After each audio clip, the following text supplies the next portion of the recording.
अवधनामा की वीडियोस देखने के लिए पहले सब्सक्राइब पर क्लिक करें और फिर बेल पर भी क्लिक करना ना भूलें। नाज़रीन आदाब, 4 मई 2021 मुताबिक 21 रमज़ान के अवधनामा वॉइस एडिशन में आपका खैर मकदम है। अवधनामा में शाह अहम खबरें इस तरह हैं। कोरोना की दूसरी लहर के पेश नज़र जल्द से जल्द फैसला कुन मुकम्मल लॉकडाउन की ज़रूरत पर बहस शुरू हो गई है। लॉकडाउन से मईशत किस तरह चरमराती है ये मुल्क देख चुका है, लेकिन इस बार सनती दुनिया की तरफ से इसका मुतालबा किया जा रहा है। मरकजी हुकूमत कोरोना इन्फेक्शन से फैसला कुन जंग लड़ने के लिए तैयार है। कोरोना इन्फेक्शन का सिलसिला तोड़ने के लिए पूरे मुल्क में 21 दिन तक पाबंदियां आयद की जा सकती हैं। इस बार फौज और नीम फौजी दस्तों को अलर्ट कर दिया गया है। ये मुमकिन है कि मुल्क में पूरे लॉकडाउन के दौरान फौज इख्तिदार संभाल लेगी। वज़ीर आज़म नरेंद्र मोदी ने CDS बिपिन रावत और चीफ ऑफ आर्मी से मुलाकात की है। कोरोना की लड़ाई में कौन से आर्मी यूनिट शरीक होंगे इस पर तबादला ख्याल किया गया है। जहां फौज के तिब्बी अमले की तकर्री की जाएगी, वहां आर्मी अस्पतालों में अलग से कोविड केयर सेंटर्स और पूरे लॉकडाउन का खाका वगैरह पर तबादला ख्याल किया गया है। इस बात का इम्कान है कि वज़ीर आज़म नरेंद्र मोदी फौज के जरिए नाफिज किए जाने वाले लॉकडाउन पर जल्द ही तमाम रियासतों के वज़राए आला से बात कर सकते हैं। वहीं सुप्रीम कोर्ट ने इतवार को मरकज से मुतालबा किया है कि वो अपनी वैक्सीन की खरीदारी की पॉलिसी पर नजर सानी करे, जिसमें कहा गया है कि उससे आवाम की सेहत को नुकसान पहुंचेगा, जो आईन के दफा 21 के लाजमी उनसुर है।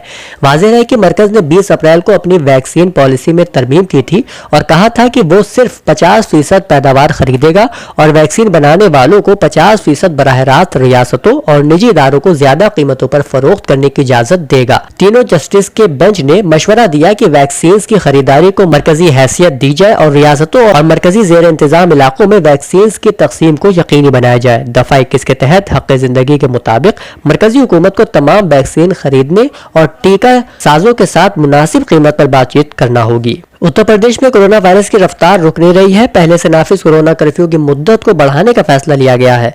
उत्तर प्रदेश की योगी हुकूमत ने वीकेंड पर लगाए गए कोरोना कर्फ्यू की मुद्दत में 2 दिनों की तौसी कर दी है, यानी अब यह कर्फ्यू 6 मई की सुबह 7 बजे तक नाफिज रहेगा।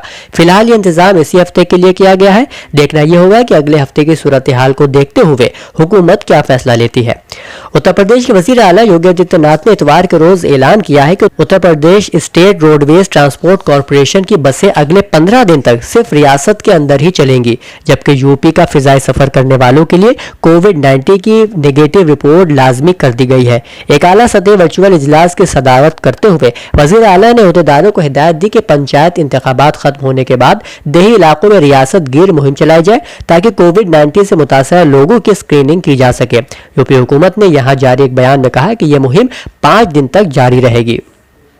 हिंदुस्तान में कोविड-19 की वबा से निपटने के लिए अब तक 13 ममालिक से इमदादी सामान मौसूल हो चुके हैं, जिनमें 9 ऑक्सीजन जनरेटर, 2116 यानी 2116 ऑक्सीजन कंसंट्रेटर, 1379 यानी 1379 सिलेंडर और 965 वेंटिलेटर और दीगर लवाजिमात नेज 1,36,000 रेमडेसिविर के इंजेक्शन भी शामिल है।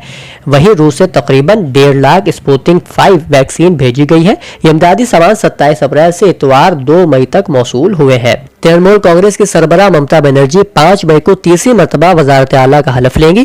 तृणमूल कांग्रेस के जनरल सेक्रेटरी पार्थू चटर्जी ने 9 मुंतखब मेंबरान असेंबली के साथ मीटिंग करने के बाद कहा कि मेंबरान ने ममता बनर्जी को कानून साज पार्टी का लीडर मुंतखब कर लिया है और ममता बनर्जी तीसरी मरतबा के लिए 5 मई को हलफ लेंगी। ममता बनर्जी ने रियासत के अवाम से अमन अमान की अपील करते हुए कहा कि तशद्दुद से बाज आए और ये भी कहा कि कोरोना बहरान से मुकाबले का वक्त है। उन्होंने कहा कि अगर किसी को शिकायत है तो वो पुलिस स्टेशन में शिकायत कराए। एक खबर के मुताबिक कर्नाटक के जिला चामराजनगर में गुज़िश्ता 24 घंटों के दौरान ऑक्सीजन की कमी की वजह से मुख्तलिफ अस्पतालों में 24 मरीजों की मौत हो गई है। चामराजनगर के डिप्टी कमिश्नर रवि ने कहा कि उनमें से 23 मरीजों की मौत सरकारी अस्पतालों में हुई, जबकि एक मरीज ने प्राइवेट अस्पताल में दम तोड़ा है। दीगर खबरों के मुताबिक माया नाज अरब स्कॉलर जैयद आलिमुद्दीन सदारती अवार्ड याफ्ता दारुल उलूम देवबंद के शोबे अरबी के उस्ताद और मारूफ अरबी जरीदा अदाई के मुदीर आला मौलाना नूर आलम खलील अल अमीनी आज अलसुबह तकरीबन 3 बजे मेरठ के एक अस्पताल में मुख्तसर अलालत के बाद इंतकाल कर गए। उनकी तदफीन आज देवबंद के मजार कासमी में अमल में आई है। वहीं रतन सिंह के फर्जंद की इत्तला के मुताबिक रतन सिंह का इंतकाल गुज़िश्ता रात 2 मई की शब 9 बजे अपने घर पर हुआ है। आज यानी 3 मई 2021 को सुबह 10 बजे उनकी आखिरी रसूमात अदा कर दी गई। रतन सिंह की पैदाइश 15 नवंबर 1927 ईस्वी को तहसील नारवाल के एक गाँव में हुई थी। तक़सीम के बाद वो हिंदुस्तान चले आए थे। लखनऊ यूनिवर्सिटी से उन्हीं ने अपनी तालीम मुकम्मल की थी। रेडियो की मुलाजिमत में रहे और 1905 में उन्हीं ने अपने लिखने का आगाज किया था। आलमी यौम कुद्स के पेश नजर मजलिस उलमाए हिंद के जनरल सेक्रेटरी इमाम जुमा मौलाना सैयद कल्ब जवाद नकवी ने अवाम से अपील करते हुए कहा है कि 7 मई जुमअतुल विदा को आलमी यौम कुद्स के मौके पर ऑनलाइन एहतजाज जरूर किया जाए ताकि इस्तेमाली ताकतों को एहसास हो कि इस पुरआशोब दौर में भी हम मसला कुद्स से गाफिल नहीं है। मौलाना ने कहा कि कोरोना वबा के पेश नजर पूरी दुनिया में आलमी यौम कुद्स की रैलियां और एहतजाजात मुलतवी कर दिए गए हैं, मगर इसराइल गर्दी के खिलाफ ऑनलाइन एहतजाज दर्ज कराना बेहद जरूरी है। 7 मई 2021 जुमअतुल विदा को आलम यौम कुद्स के मौके पर मरजइयत की आवाज पर लब्बैक कहते हुए अपना दीनी और मिल्ली फरीजा अदा करें और क़िबले अव्वल बैतुल मुक़द्दस की बाजियाबी, फलस्तीनी मजलूमों की हिमायत और इसराइली जारहियत और बर्बरियत के खिलाफ एहतजाज करके इस्तेमाली ताकतों को यह एहसास जरूर दिलाएं कि हम इस पुरआशोब दौर में भी मसले कुद्स से गाफिल नहीं है। मारूफ फिक्शन निगार रतन सिंह के इंतकाल पर उनके करीबी दोस्त और मोतबर नक्काद प्रोफेसर शारिब दौलवी ने इजहार ताज़ियत करते हुए कहा कि मैं कहा करता था कि लखनऊ अफसाने का एक मुसल्लस है जिसका एक जाविया आबिद सुहेल, एक इकबाल मजीद और तीसरा जाविया रतन सिंह है। आज इस मुसल्लस का आखिरी जाविया भी गिर गया जिसका अफसोस तो किया जाएगा, लेकिन मेरे लिए सबसे तकलीफ बात यह है कि इस अहद के मेरे साथियों में अब यहाँ कोई दूसरा नजर नहीं आता। रतन सिंह हर 3-4 दिन में किसी वक्त फोन करते, पूछते शारिद तुम क्या कर रहे हो, मैं बताता, कहते नहीं तुम अफसाने पर कुछ काम कर डालो, मैं कहता जरूर करूंगा, और वो हर तीसरे चौथे दिन यही बात दोहराते। अफसाना निगारों का नाम लेते, बाद अफसानों के हवाले देते और फिर अचानक जुमला मुकम्मल किए बगैर फोन रख देते। ये उनकी खास अदा थी। अब मैं ऐसा दोस्त कहां से लाऊंगा। अफसाना निगार पैदा होते रहे हैं और पैदा होते रहेंगे, लेकिन जो अहद जिनसे मंसूब है उनका जवाब कोई नहीं पैदा कर सकेगा। रतन सिंह का नाम आते ही निस्फ सदी की कहानियां और किरदार मेरी निगाहों के सामने घूमने लगते हैं और मेरी समझ में नहीं आता कि मैं क्या करूं। रतन सिंह का इंतकाल मेरे लिए जाती सानिहा है और मैं उनके इस तरह से चले जाने को याद करता रहूंगा कि जैसे बात करते करते वो फोन रख देता था, उसी तरह आज बगैर कुछ कहे रुखसत हो गया। खुदा उसके बेटे राजेंद्र सिंह को और उसकी बेटी को सब्र की ताकत दे और रतन सिंह की रूह को सुकून अता फरमाए। उत्तर प्रदेश की योगी हुकूमत ने वबा की दूसरी लहर को देखते हुए रियासत की जेलों में बंद कैदियों की रिहाई पर गौर करने का फैसला किया है। कत्ल, इस्मतदरी वगैरह जैसे संगीन जराइम के लिए कसूरवार ठहराए जाने वाले या अंडर ट्रायल के अलावा कैदियों को 60 दिनों के लिए पैरोल पर रिहा करने पर गौर किया जाएगा, जिसमें यह कहा जाएगा कि वो पैरोल मुद्दत के खात्मे के बाद खुद सुपुर्दगी कर देंगे। सुप्रीम कोर्ट के जरिए जारी हिदायत पर अमल में हाई पावर कमेटी HPC के जरिए इस फैसले को मंजूरी दी गई थी। 65 साल से ऊपर के सभी मर्द कैदी, 50 साल से ऊपर की सभी खातून कैदी, हामिला खातून कैदी, सभी मर्द या खातून कैदी जो कैंसर या दीगर संगीन बीमारी से मुतासिर हैं 60 दिनों की मुद्दत के लिए पैरोल के हकदार होंगे। आज एक बहुत अफसोसनाक खबर सुनने में आई, दिल बहुत रंजीदा है। मौलाना सैयद लियाकत रिजवी साहब इस दुनिया को छोड़कर चले गए। मौलाना लियाकत साहब बहुत ही मुखलिस और बाअखलाक शख्सियत थे। वो हमेशा कौम मिल्लत की मदद करते थे और बहुत ही गरीब परवर इंसान थे। उन्होंने अपनी पूरी जिंदगी दिफाए आले मोहम्मद में गुजारी और सबसे अहम बात उनमें यह पाई जाती थी जो हमेशा हर शख्स की मुसीबत में आगे आगे खड़े नजर आते थे। मेरा जाती तौर पर उनसे बड़ा गहरा ताल्लुक रहा है। मौलाना की तारीख इस्लाम पर बड़ी मजबूत पकड़ थी, बड़े से बड़े तारीखी सवाल को चुटकियों में हल कर देते थे। अमीरुल मोमिनीन अलैहिस्सलाम की शहादत के मौके पर शिया समाचार फेसबुक पेज हिंदी पर 18 रमजानुल मुबारक ता 20 रमजानुल मुबारक शब में 9 बजे ऑनलाइन सहरोजा मजालिस का इंतकाद किया गया, जिसकी पहली मजलिस मौलाना सैयद अली हाशिम आबिदी उस्ताद जामिया इमामिया ने खिताब की। दूसरी मजलिस मौलाना अली अब्बास खान प्रिंसिपल मदरसा शहीद सालिस कुल मुकद्दस ने खिताब फरमाया। मौलाना अली अब्बास खान ने हजरत अमीरुल मोमिनीन अलैहिस्सलाम की हदीस खुदा की कसम मैं अल्लाह की सबसे बड़ी आयत हूं को सरनामा कलाम करार देते हुए बयान किया कि आयत और निशानी का काम इंसान को मकसद तक पहुंचाना है। आयत छोटी और बड़ी होती है, हर आयत अपने हस्ब हैसियत इंसान को मकसद तक पहुंचाती है। इंसान का सबसे अहम मकसद बल्कि उसका मकसद खिलकत अपने माबूद तक पहुंचना है, तो उसके लिए उसकी आयतों की रहनुमाई लाजिम है। आयत जितनी अजीम होगी इंसान के मकसद तक रसाई भी उतनी ही आसान होगी। अमीरुल मोमिनीन अलैहिस्सलाम ने इस हदीस में फरमाया कि मैं खुदा की सबसे बड़ी आयत हूं, यानी आप अल्लाह की सबसे अजीम निशानी है। तो मुमकिन नहीं कि इंसान बगैर अमीरुल मोमिनीन अलैहिस्सलाम के खुदा खुदा तक पहुंच सके।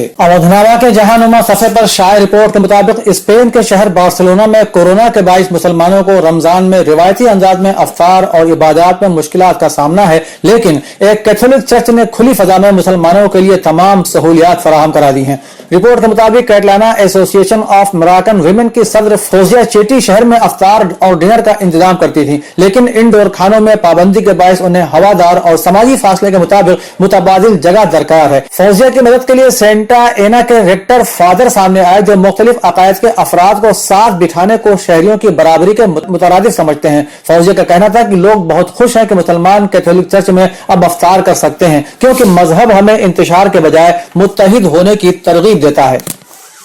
ईरान की वजारत खारजा के तर्जुमान सईद खतीबजादा ने पीर को एक प्रेस कॉन्फ्रेंस में कहा है कि ईरान की हतमी पॉलिसी यह है कि अमेरिका करारदाद 2231 के तहत एटमी समझौते में पूरी तरह वापस आए और मुआहिदे के एक एक लफ्ज पर अमल करे। उन्होंने कहा कि नहीं हमें कोई जल्दी है और नहीं हम मुज़ाकरात को तूल देने के खेल में शामिल होंगे, बल्कि अमेरिका को बैक वक्त पूरी तरह एटमी समझौते में वापस आना पड़ेगा और हम उसकी वापसी की सच्चाई को परखेंगे। ईरान की वजारत खारजा के तर्जुमान ने कहा कि वजीर खारिजा मोहम्मद जवाद जरीफ के इलाके के दौरे का वियना में एटमी समझौते के मुश्तरका कमीशन के मुज़ाकरात से कोई ताल्लुक नहीं है। उन्होंने कहा कि जवाद जरीफ का खलीज फारस के इलाके के ममालिक का दौरा रमजान डेमोक्रेसी के तनाजुर में अंजाम पाया है और इस दौरे का सिलसिला तमाम इस्लामी ममालिक तक जारी रह सकता है। दूसरी तरफ अमेरिकी सदर जो बाइडेन ने कहा है कि एटमी मुआहिदे में वाशिंगटन की वापसी के लिए अभी तवील रास्ता तय करना बाकी है। यह बात उन्होंने गासिब सहूनी हुकूमत की खुफिया एजेंसी मोसाद के सरगना के साथ बातचीत करते हुए कही। सहूनी ज़राए अबलाग के हवाले से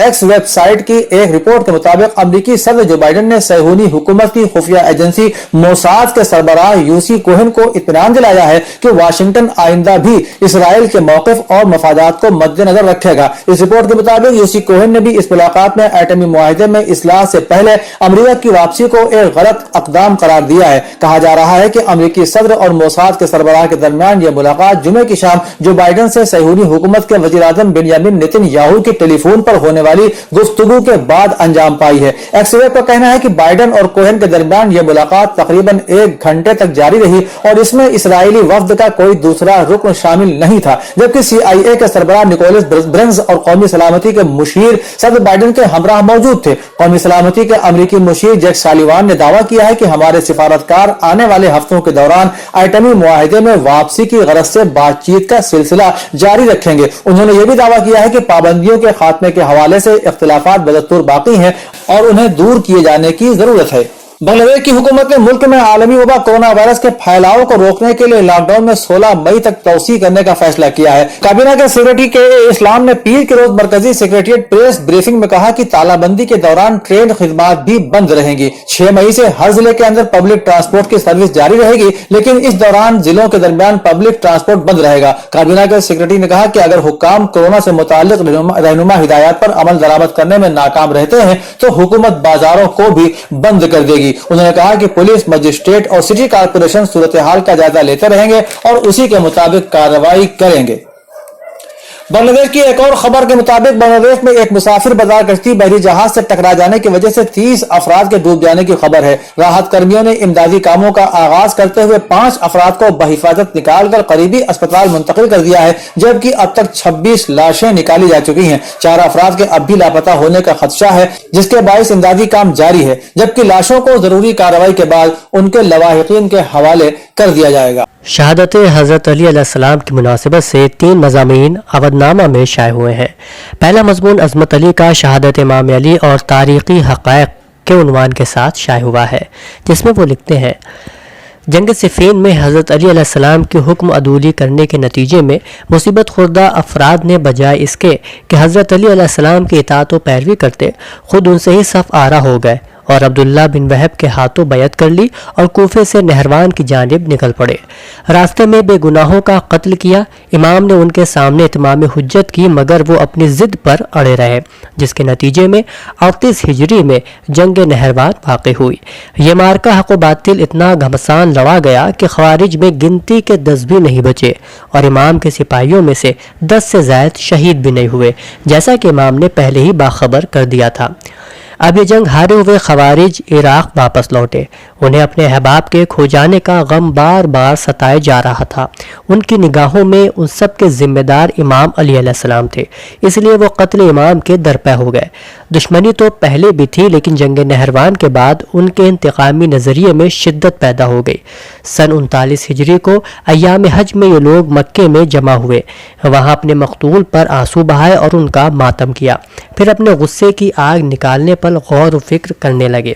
طے یہ پایا کہ اس وقت امت مسلمہ میں 3 ہی افراد ہیں جن کے ہاتھوں میں زمام حکومت ہے. انہیں قتل کر دیا جائے تو قصہ تمام ہو جائے گا. علی ابن ابی طالب علیہ السلام، معاویہ ابن ابی سفیان اور عمرو و عاص. عبد الرحمن ابن ملجم نے امام علی علیہ السلام، برق بن عبید اللہ تمیمی نے معاویہ ابن ابو سفیان اور عمرو بن بکر تمیمی نے عمرو و عاص کے قتل کا ذمہ اٹھا لیا. معاہدے میں یہ فیصلہ لیا گیا کہ یہ مخفیانہ عمل ہے جسے 40ویں ہجری کے 19ویں رمضان کی شب میں انجام دیا جانا ہے. تینوں اپنے مذموم مقاصد کی تکمیل کے لیے نکل گئے. ابن ملجم کوفے کی جانب، برق بن عبید اللہ تمیمی شام کی جانب اور عمرو بن بکر تمیمی راہی مصر ہو گیا. ابن ملجم کوفہ پہنچا، اپنے عزیزوں سے ملاقات کی، مگر اپنے مقصد کو مخفی ہی رکھا، یہاں تک کہ ایک روز قبیلہ تیم الرباب سے ملاقات کی. انہیں اپنے لوگوں کی موت کا بہت صدمہ تھا. اسی سلسلے میں اس کی ملاقات ایک نہایت حسین و جمیل عورت قطامہ سے ہوئی. اس کے باپ اور بھائی کی موت جنگ نہروان میں ہوئی تھی، اس لیے اسے بھی امام سے بغض تھا. ابن ملجم نے اس سے شادی کی خواہش کی. اس نے مہر میں 3000 درہم، ایک غلام، ایک کنیز اور امام علیہ السلام کا قتل مانگا. اس بات پر ابن ملجم نے اپنا راز کھول دیا اور کہا میں تو اسی کام کے لیے کوفے آیا ہوں. اور اس طرح وردان بن ماجد تمیمی، شبیب بن بجرہ، عمر عاص کے وکیل اور اشعث بن قیس کی ملی جلی شیطانی چال نے رمضان کے مبارک مہینے میں سن 40 ہجری کو مسجد کوفہ میں امام علی علیہ السلام کو شہید کر دیا. دوسرا مضمون مولانا جاوید حیدر زیدی کا ہے، جس میں وہ علوی نظام کی خوبیاں بیان کرتے ہوئے لکھتے ہیں: اگر پوری دنیا انسانیت میں عدالت کے بنائے گئے اصول پر عمل کیا جائے اور قرآن و حدیث کی روشنی میں بتائے گئے قوانین پر عمل پیرا ہو جائے تو معاشرے کی بہت ساری مشکلات اور گھر اور خاندان کے مسائل کا بہترین حل نکالا جائے گا، اور گھر سے لے کر معاشرے تک امن و امان اور خوشگوار ماحول نظر آئے گا. نیز کسی کو کسی سے شکوہ بھی نہیں رہ جائے گا. لیکن مشکل یہی ہے کہ گھر کا بزرگ اور خانوادے کے سرپرست، معاشرہ اور سماج کا بڑا بزرگ اور رہبر و ذمہ دار اس قانون عدالت کی خلاف ورزی کر دیتا ہے اور گھر سے لے کر معاشرے تک کو ناامنی اور بے سکونی کی آماجگاہ بنا دیتا ہے. یہ دنیا داری اور رشتہ داری کے بندھن میں اس طرح جکڑ جاتا ہے کہ اسے حق و باطل، صحیح و غلط، پاک و نجس، جھوٹ و سچ نظر ہی نہیں آتا. اللہ، رسول، خدا اور ائمہ کو ماننے کے لحاظ سے سب مانتے ہیں، لیکن یہ دعویٰ صرف زبانی ہوتا ہے، کیونکہ اگر عملی ہوتا تو گھر اور معاشرہ بے سکونی اور بحرانی صورتحال سے دوچار نہ ہوتا. معاشرہ اسی وقت انسانی، الہی اور مذہبی معاشرہ بن سکتا ہے جب ہم قانون الہی کی حقیقت میں پیروی کریں اور برزخ و قیامت کے عذاب و عقاب کو نظر میں رکھیں گے. علوی سیاست کا یہ امتیاز رہا ہے کہ امیر المؤمنین علیہ السلام نے حکومت کا حصول کبھی ہدف نہیں سمجھا، بلکہ اپنے اصلی اور اعلیٰ ہدف تک پہنچنے کا ذریعہ قرار دیا. ان کے اقوال اور فرامین حکمرانوں کے لیے روشن مثالیں ہیں. حضرت علی علیہ السلام کی طرف سے مالک اشتر کو گورنر اور قانون کی حکمرانی کے حوالے سے ارسال کردہ ہدایات آج کے دور کے حکمرانوں کے لیے مشعل راہ ہے. جب ہم امیر المؤمنین علیہ السلام حضرت علی ابن ابی طالب علیہ السلام کی شہادت کی وجوہات کا جائزہ لیتے ہیں تو معلوم ہوتا ہے کہ لوگوں کو امیر المؤمنین علیہ السلام کی ذات اور جسم سے دشمنی نہیں تھی، بلکہ ان کی فکر و سوچ اور اصلاحات سے عداوت تھی، جو کہ علی ابن ابی طالب علیہ السلام نے سیاسی، معاشی اور معاشرتی میدانوں میں کی تھی. لہٰذا کہا جا سکتا ہے کہ حضرت علی علیہ السلام کی شہادت فقط ایک شخص کی نہیں، ایک سوچ و فکر، نظام و عدل کی شہادت ہے. اس کے علاوہ ظاہر حسین ثالثی کا مضمون بھی یہاں موجود ہے. منظوم خراج عقیدت میں سید ضیاء کاظم تقوی کا نوحہ شائع ہوا ہے، جس کے چند اشعار ناظرین کی خدمت میں حاضر ہے. ہر ایک مکان کو رشک جنا بنائیں گے، امام باڑہ ہر ایک گھر میں ہم سجائیں گے. عزائے سید والا ہو یا ہو ذکر علی، پیام امن ہر ایک ذکر میں سنائیں گے. کریں گے مجلس و ماتم بپا بہر صورت، گھروں میں رہ کے ہی تابوت بھی اٹھائیں گے. علی کے ذکر سے روشن رہیں گے دل اپنے، انہی کے ذکر سے تقدیر جگمگائیں گے. خدا کا واسطہ اب معاف کیجئے مولا، جو آپ روٹھے تو ہم کس کے در پہ جائیں گے. دعا ضیا کی ہر ایک مستجاب ہو آقا، جو آپ چاہ لیں ہم پھر سے مسکرائیں گے۔ عرفان عابدی کے ارسال کردہ سلام کے چند اشعار اس طرح ہیں۔ اے میرے مولا، اے میرے آقا، تمہارے جیسا نہیں کوئی ہے، یہ بات حق ہے ولی نبی کا اگر کوئی ہے تو وہ علی ہے۔ قسم ہے بیت خدا کے رب کی میں کامیابی سے جا رہا ہوں، لبوں سے دیکھو بوقت ضربت علی نے ایسی بھی جنگ کی ہے۔ قلم نے آنسو بہا بہا کے ورق پہ خون سے یہ لکھ دیا ہے، یتیم بچوں کا تھا سہارا اسی علی پہ ستم گری ہے۔ تمام آنکھوں سے اشک برسے فلک بھی گریا کنا ہے پہ ہم، نہیں ہے بادل میں شور باقی تو تیز بجلی بھی چپ کھڑی ہے۔ وہ چاہے کوفہ ہو یا ہو کربل علی کی بیٹی نے یہ کیا ہے، سنبھالا زینب نے خود کو فوراً حسین پہ جب نظر گئی ہے۔ زمین کوفہ جدار کوفہ تو بام کوفہ تو راہ کوفہ، اداس سارے پڑے ہوئے ہیں سبھی کو حیدر سے دل لگی ہے۔